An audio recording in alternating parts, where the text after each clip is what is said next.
sànq coach mu ngi wax ci wàllum accueil bi am na ku ne laajal ma docteur ñoom hôpital bi ñi ñuy teg ci accueil yi ñoom nan lañ leen fay tegee ndax dañuy yokk feebar. c'est ça. naka ngeen di def ak ñooñu tamit parce que liñ leen di xalab bëri na. mooy sànq wax na docteur bala ngay wax. docteur nag bu leen ko teg problème bi moom kenn. waaw ñeme na ko mais si li ma gis. moom day def lu mu mën pour que loolu deñ. waaw moo tax nag mu war koo laal. mais su fekkee da nga mën a jox leen sa ay conseils mais yaakaaruma du yow yaa ko def. mais bon de toute façon tout ce qui touche à l'hôpital képp ku nekk ci biir hôpital bi maanaam daf lay concerner c'est-à-dire que tey sa kër boo fa nekkee même sa doom bu génnee toj boppu jàmbur doomu jàmbur tu es responsable waaw nit moom noonu ngay doxalee. corporatisme bi moom dafa doy sax. non mais parce que gis nga man ce que je dis toujours gis nga l'hôpital c'est le Sénégal en miniature. Tout à fait. L'hôpital c'est le Sénégal en miniature personnel bi ñépp bokkuñu fuñ juddoo bokkuñu fuñ yaroo bokkuñu ethnie bokkuñu croyance. malade yi ñëw bokkuñu fuñ juddoo bokkuñu fuñ yaroo bokkuñu et cetera donc kenn ku ci nekk kuy ñëw da ngay indaale ak sa jikko tey je le dis toujours à mes étudiants c'est-à-dire que dama leen di wax ne leen ce qu'on vit dans le système de santé là ñun am nañ ci part de responsabilité parce que ñun la ñuy former dans les écoles. ñu génn bàyyi li ñu école bi wax di dox ak suñu jikko am nañ ci part de responsable il faut qu'on se le dise quoi maintenant nag gis nga hôpital toujours li ñuy wax rek gis nga nit di nga def fukk yu baax nga def benn bu bon mais day nëbb fukk yu baax yi man j'ai vu des collègues se cotiser pour payer l'ordonnance des patients tey du génn mais tey bu nit indee malaatam mooy li may wax sànq ça fait mal parce que l'endroit n'est pas approprié même si comme je le dis il y a pas d'endroit approprié pour faire du mal à quelqu'un mais day rawati bu fekkente ni ci biir hôpital la xam nga tey nit li Madiba wax sànq Madiba daf may merloo ma war a lijjanti sama compte ak Madiba jàll dem Aysatu am malchance jaar foofu fekk ak sama feesaay te nit matul sincèrement doomu aadama matul mais amul dara encore une fois luy justifier yenn comportement yi dans nos hôpitaux xam nga sénégalais il est très prompt même à partager le mal mais du def autant d'efforts pour partager le bien et tous les jours le système de santé est victime de cela tey ku ñëw hôpital gis ne dëkk bi ñépp a ngi nelaw médecin yaa ngi toog di veiller sur ses patients infirmier yaa ngi toog di veiller sur ay patients sage-femme yaa ngi toog di jàppale ay jigéen pour ñu wasin yaakaar naa ni kooku mbébétam war naa doon leneen lu dul di bundu xatal ay malade te lu ñuy wax rek toujours corps boo dem y a des brebis galeuses mais hôpital ci wàllu personnel bi am na lu fa bon mais li fa baax moo ëpp li fa bon te bu ñu jël li fa bon maanaam di ko nëppee li nga xamante ne nii moo fa baax parce que dootul amati sens en quelque sorte tey ñun dañ koy ñaax sama bopp di ko ñaax képp koo xamante ne nii day yëngatu ci wàllu santé ak malaat yi tamit parce que il n'est pas dit que ni accompagnant nga certes agent de santé bi yow yaa ko fa teg parce que bu malade amul rôle médecin amul sens parce que il faut nit ñi feebar pour médecin yi mën donc la raison d'être du patient du médecin c'est le patient maintenant nag dafa am loo xamante ne nii il n'est pas dit que ni yow da nga ñëw nit ki dafa war a def liggéeyam que tu as le droit de vie ou de mort sur la personne te kenn ku ci nekk boo ñëwee hôpital yow jàpp nga ne sa malade rek mooy malade jàpp nga ne yow sa malade kese mooy malade donte nag formation bi des na parce que renforcement de compétence moom ça doit être quelque chose de perpétuel maanaam jàng ak jàngale dafa doon loo xamante ne nii chaque fois dañ ko war di gën a parce que nit ki plus yaa ngi koy former plus yaa ngi koy jox autonomie ci wàllu liggéeyam. mais accueil. oui. mooy image mooy relation publique mooy lépp hôpital bi. c'est la première impression. le premier contact. mooy li may wax. xam nga dans un hôpital dafa am lu ñuy wax le personnel de soutien ñooñu ils subissent pas une formation formelle du yow du man amul kenn ku doxagum ba gis école bu ñuy former ñii accueillir nit ñi ci hôpitaux yi du dëgg walla gis nga ko. ah non déet.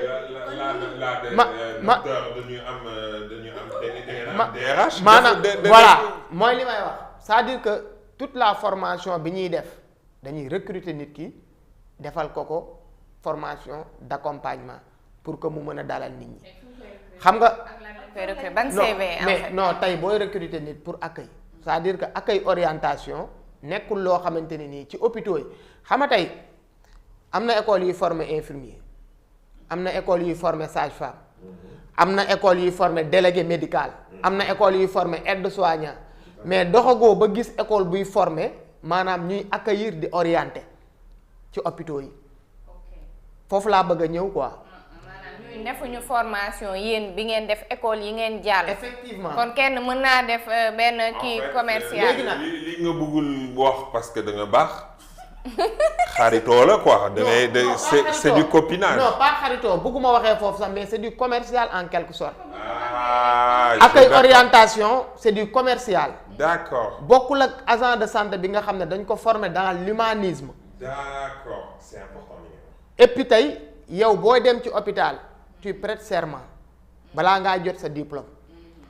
mais tey ki nga xam ne dafa ñëw accueil orientation yenn manquements yi dañ koy comprendre parce qu'il n'a pas été formaté ou formé pour ça tey yow DRH bi yow yaay maanaam def benn profil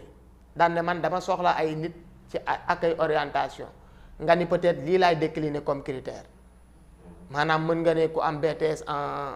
commerce xaw ma lan wala ku am niveau bac wala ku am niveau BFM maintenant bu ñu ñëwee man maa leen di dalal effectivement imprégné leen ci li nga xamante ne nii man moom laa leen bëgg a orienter par rapport aux besoins de l'hôpital. am na kii par exemple SAMU. amoon na fa. bu ñu doon wax recrutement politique yeeg yooyu am na ñu ñuy doon jël di leen placer ci ay kii stratégique yoo xam ne demandé wul woon ñu am. diplôme yi ñuy wax ci côté wàllum santé muy bokk na ci accueil orientation bi ak ménage yeeg yeneen ak yeneen ak yeneen en fait ba pare maanaam hôpitaux yi dafa am loo xamante ne nii suñu bëggee changer yenn yi on doit aller vers ça c'est-à-dire que on est assimilé à des entreprises xam nga entreprise liy def performance entreprise mooy la qualité du service hôpitaux yi dañu war a dem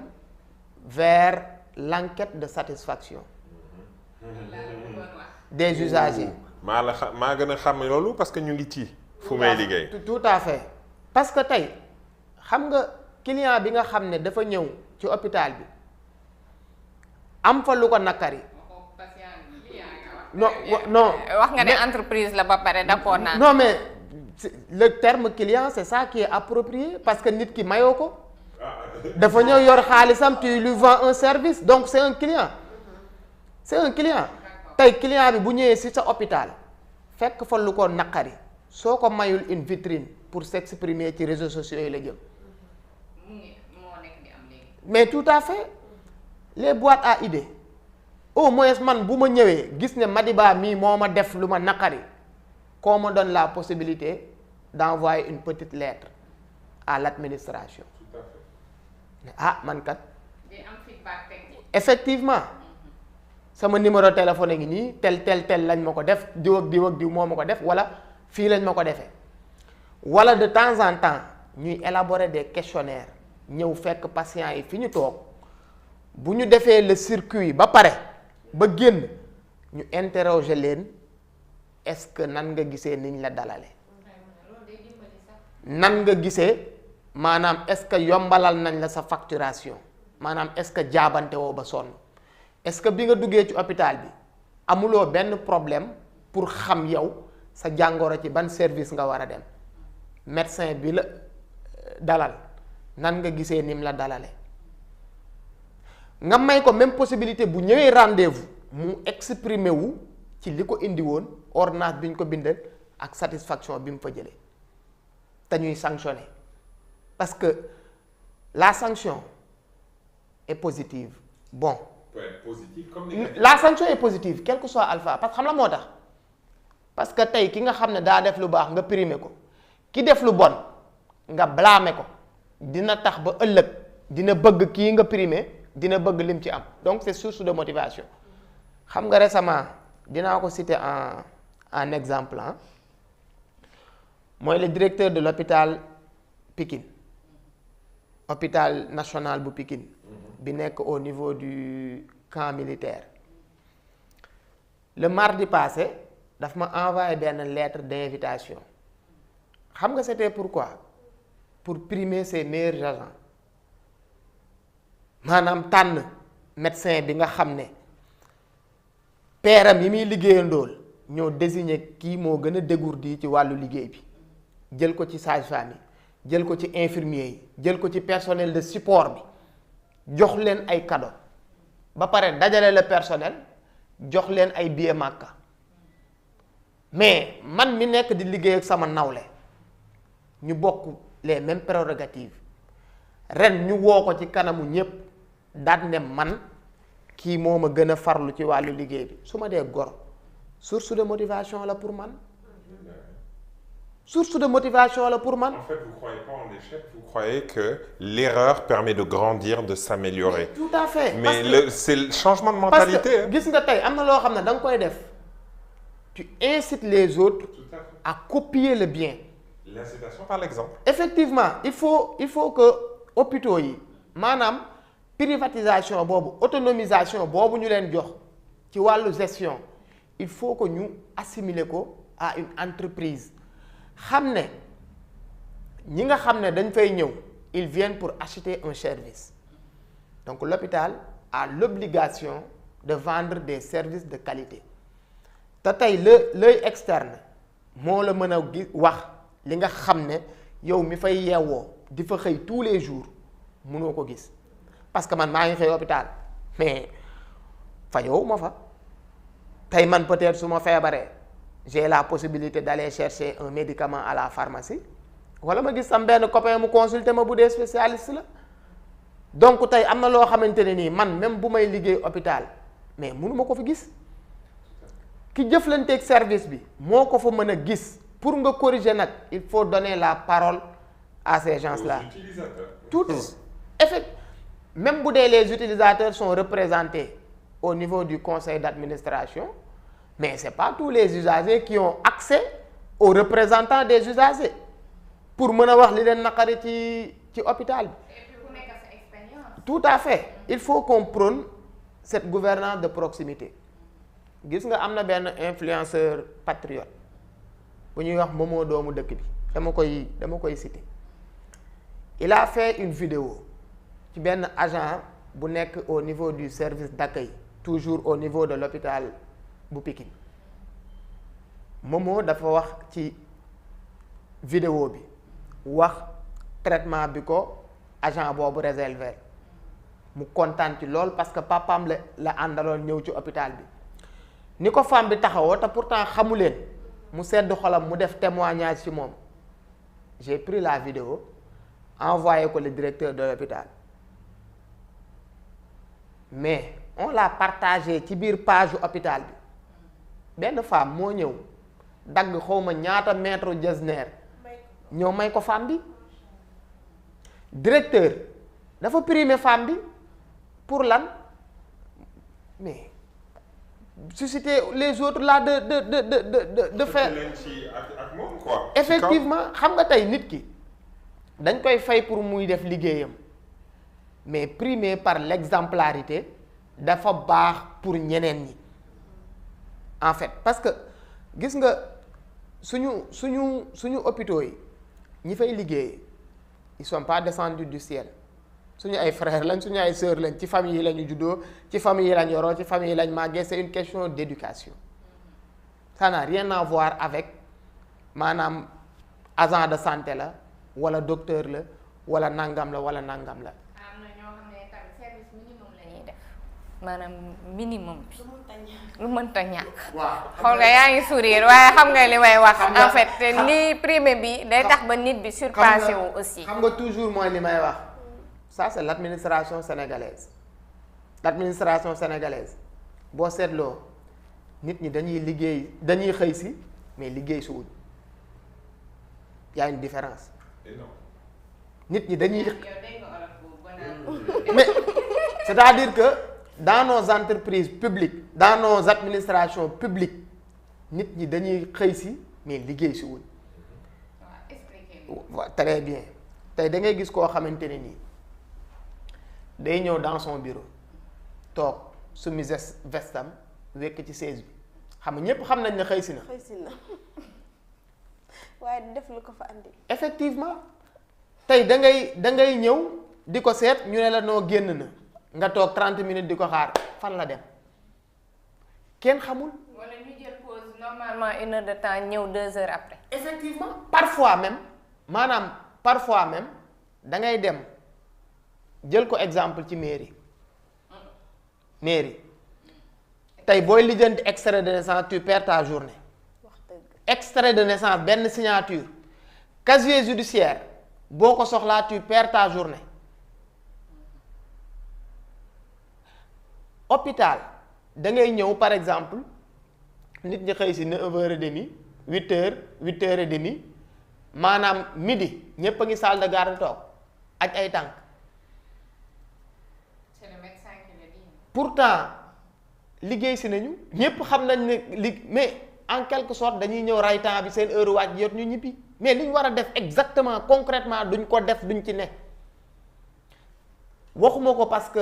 hôpital rek la de. fépp la dans toutes les entreprises. effectivement nit ñi dañuy xëy si mais liggéey si wuñu acte de présence la ñuy def tey da ngay gis koo xamante ne nii il reste assis dans son bureau il est sur Facebook wala sur TikTok wala sur nangam alors que am na liggéey bu koy xaar kooku mënoo ko reprocher que ni dafa absenté. ak waxtaan bi. effectivement kooku mënoo ko reprocher que ni dafa absenté mais liggéey si wul. mais li nga wax dafa am solo